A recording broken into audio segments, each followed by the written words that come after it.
few moments with Rumi, from The Pilgrimage of Life and the Wisdom of Rumi, poems and translations by Seyyed Hossein Nasr. The Commotion of Love. O Master of Speech, the King of Love, O thou who wert the guardian of the secrets of love, 8 centuries have passed since thy earthly life. There has remained in the world the commotion of love. Thy Masnavi is the ocean of gnosis, gnosis mixed with the perfume of love. Thy Diwan is full of ecstasy and joy. We in wonder before it in the valley of love. Thy knowledge, thy poetry, thy virtuous beauty are our Khizr of the path on the road of love. Thou wert intimate with that sun of religion, the fire of your meeting, the threshold of love. May thy name remain forever in this world, for thy name is inscribed upon the tablet of love. O literary master, thy words are like pearls, diffusing the secret of the astrolabe of love. Thou pullest our souls towards extinction. We are all in wonder, annihilated in love. A ghazal from the great Divan. What is to be done, O Muslims? For I know myself not. Neither a Christian am I, nor Jew, no Magian, nor Muslim. Neither of the East am I, nor West, nor of the land, nor sea, nor of nature's quarry, nor of heaven's circling above. I am not made of earth or water, not of wind or fire, nor am I of the divine throne, nor of floor carpeting, nor of the domain of the cosmos, nor of minerals. I am not from India, nor China, nor Bulgaria, nor Turkestan. I am not from the kingdom of the 2 Iraqs, nor from the earth of Khorasan. Neither of this world I am, nor the next, nor of heaven, nor hell, nor from Adam, nor Eve, nor of Eden, nor paradise, nor the supreme garden.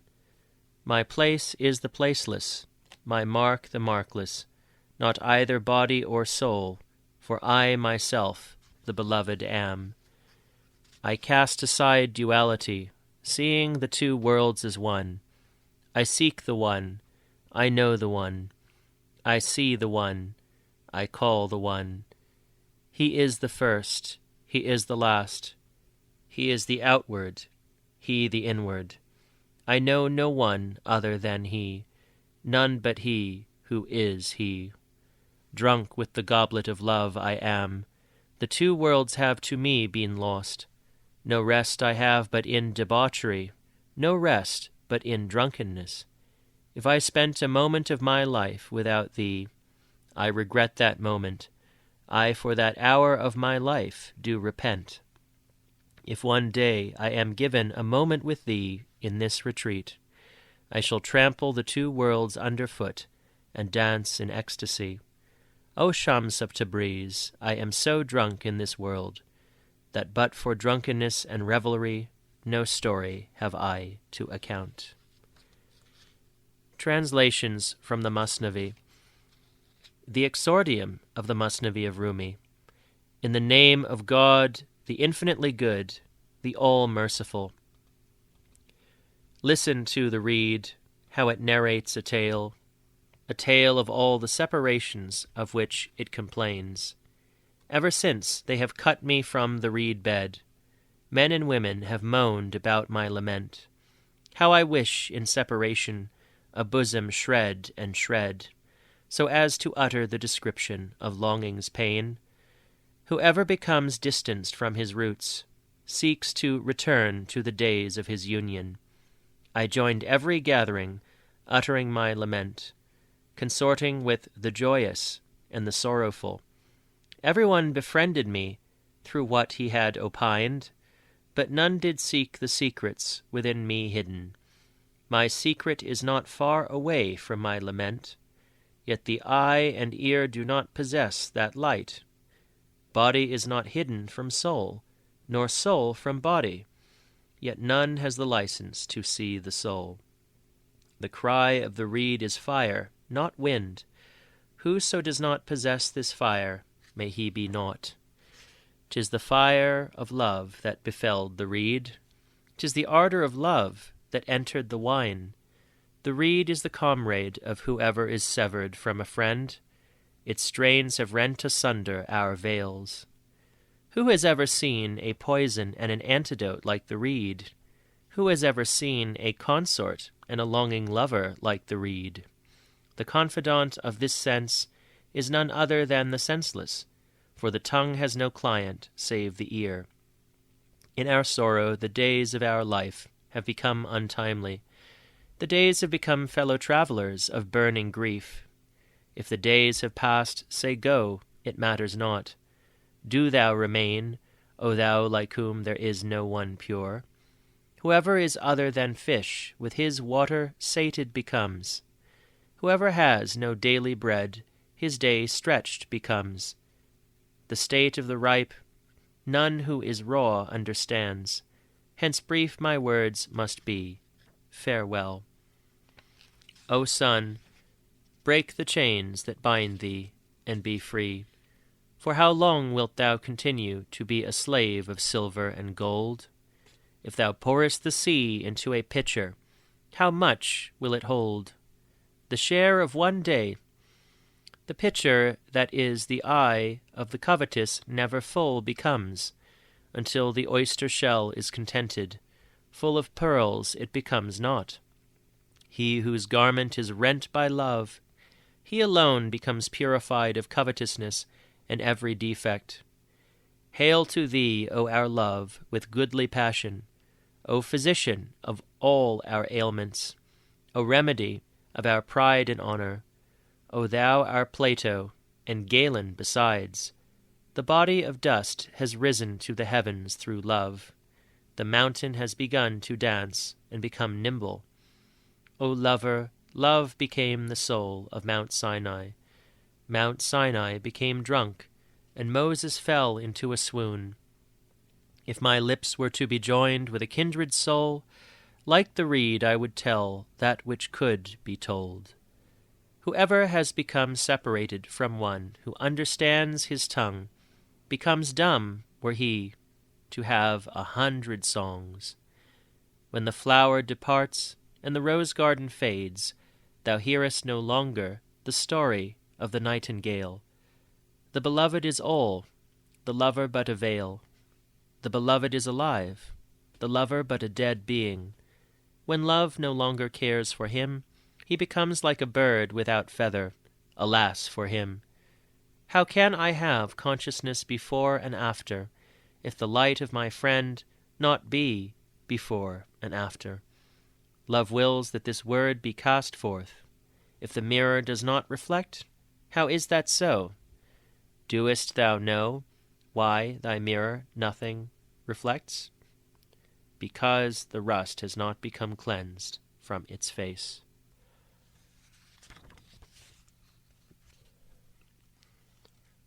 He saw from her grief that it was the grief of the heart. The body was well, but she was heart-stricken.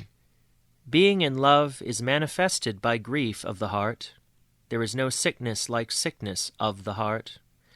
The disease of the lover is other than all other diseases. Love is the astrolabe of God's mysteries.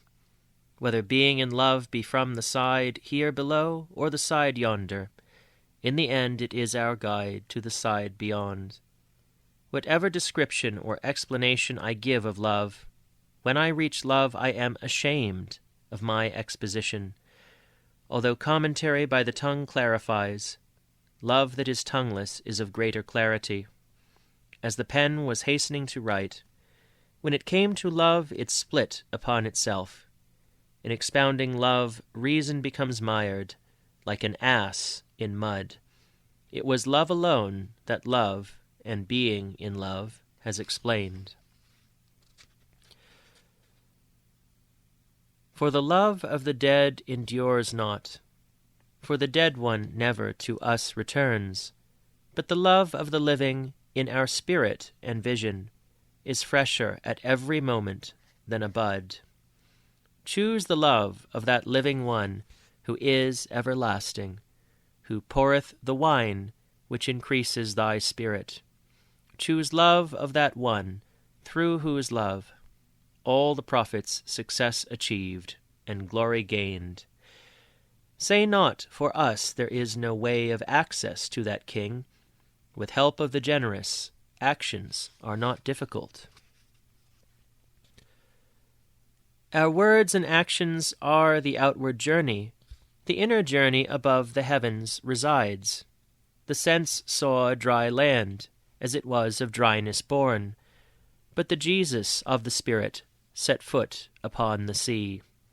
The journey of the body of dryness fell on dry earth.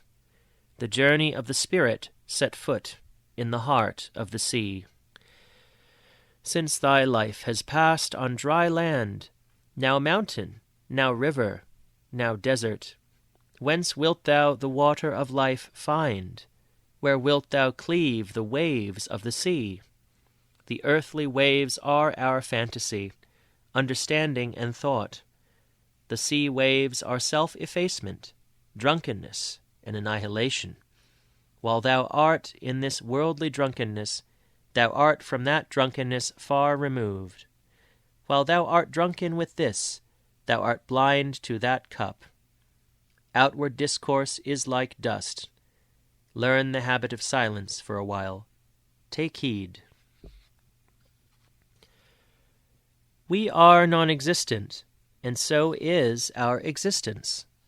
Thou art absolute being, appearing in the guise of the perishable. We are all lions, but lions on a flag, whose charge from the wind moment to moment comes. Their charge is manifest, but the wind hidden. May that which is hidden be not lost to us. Our wind and our existence issue from thy gift, our whole existence by thee bestowed. Thou didst show the joy of existence to the non-existent. Thou didst make the non-existent thy lover. Do not take away the joy of thy bounty. Do not take away the sweet, the wine and the cup. Wert thou to take them away, who would be there to inquire? How could a painting test strength with the painter? Look at us not, fix thy gaze upon us not. Look on thine own honor and generosity. We were not, and we had no demands. Thy grace was hearkening to our silent words.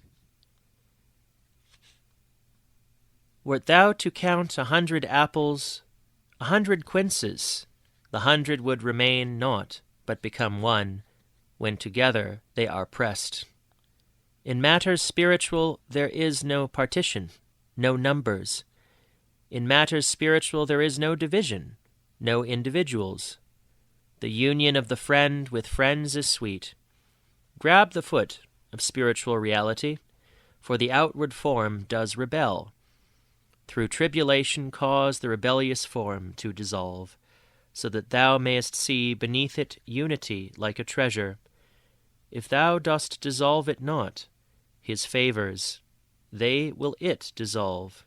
O my heart, which his vassal is. He even revealeth to the hearts his self. He seweth the patched frock of the dervish.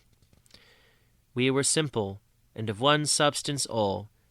We were all without head and foot in the beyond. We were one substance, like the sun. We were without knots, and pure like water.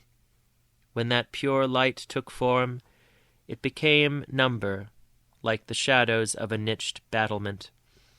Tear down the niched battlement with the mangonel, so that differences will disappear from within this squadron. I would have this matter with diligence explained, but I fear lest some minds might stumble.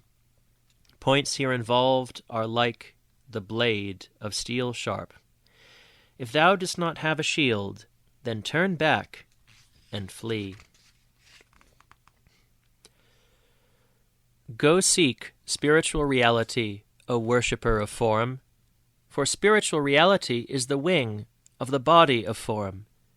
Become companion of people of spiritual reality, so that thou wilt both receive the gift of heaven and be chivalrous. Plant the love of the pure within thy spirit, and give not thy heart save to the love of them whose hearts are content. Go not to the quarter of despair, for there is hope. Go not towards darkness, for there are suns. The heart will drag thee to the abode of the people of the heart. The body will drag thee to the prison of water and clay. O feed thy heart with the food from a heart in accord. Go, seek spiritual advancement from one already advanced. Having the same tongue is kinship and affinity with those with whom no intimacy exists. A man is as if in prison. There are many Hindus and Turks with the same tongue, and many a pair of Turks, strangers to each other. Hence the tongue of intimacy is something else.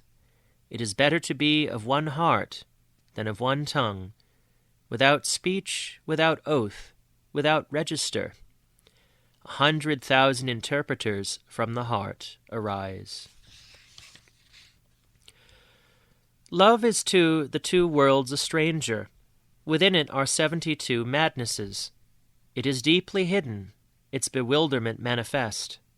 The soul of the kings of the soul in grief of it. Its religion is other than that of the 72 creeds. Before it the throne of kings is but a wooden boarding. At the spiritual concert, love's minstrel this strain plays. Servitude is bondage, and lordship headache. What then is love? The sea of non-existence. There the foot of reason does break. Servitude and kingship have become known, but behind their veil love has become concealed. If only existence had a tongue, so that it could lift the veils from existing things. O breath of existence, whatever sayest thou of it? Through those words another veil to it thou dost add. The intelligence pure is what is nourished by God, not that intelligence that was by Mercury the planet brought. The foresight of this intelligence extends to the grave. The intelligence of the spiritual extends to the blast of the trumpet. This intelligence goes not beyond the grave and the earth. It cannot set foot in the world of marvels. From this step and this intelligence do become absolved. Seek the eye that sees the invisible, and from it benefit. O worshipper of form, form does appear, as if its two dead eyes were looking. Thou showest reverence before the eye of the image, asking in wonder why it responds to thee not. Why is this beautiful image irresponsive, and answers not, my peace be upon thee, with upon thee be peace? It moves not its head and mustache in generosity. In response to 100 prostrations I made before it. The divine truth, although it moveth not its head outwardly, in response it bestoweth a spiritual delight within, that is worth 200 noddings of the head. If thou servest the intellect with exertion, the response of the intellect is to increase thy guidance. Outwardly the divine truth doth not nod its head to thee, but it maketh thee the head of the heads of the world. God bestoweth upon thee something in secret, that makes the people of the world before thee bow, in the same way that he gave a stone a virtue, which made it become dear to the world, that is, gold.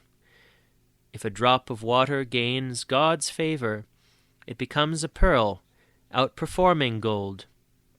The body is dust, but when God sheddeth upon it a divine spark, it became a master in conquering the world like the moon.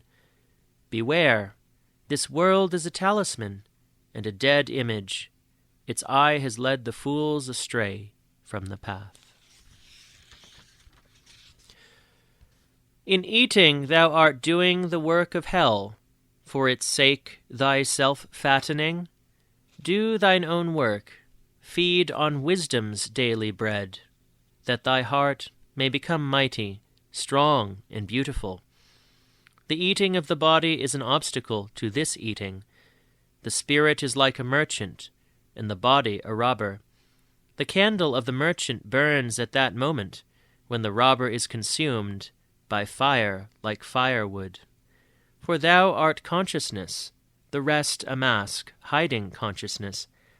Lose not thyself, seek not what is in vain. Know that every passion is like wine and hemp. It is the veil of consciousness, stupefying the intelligent. Wine is not the only cause of the drunkenness of consciousness. Whatever has passionate nature closes the inner eye and shuts the inner ear. O manifest Son, thou in heaven art glorified. Be thou also glorified on earth unto time's end, so that those on earth with the exalted celestial realm may in heart, in prayer's direction, in nature one become, so that dissipation, polytheism, and duality will be removed. For there is only unity in spiritual existence.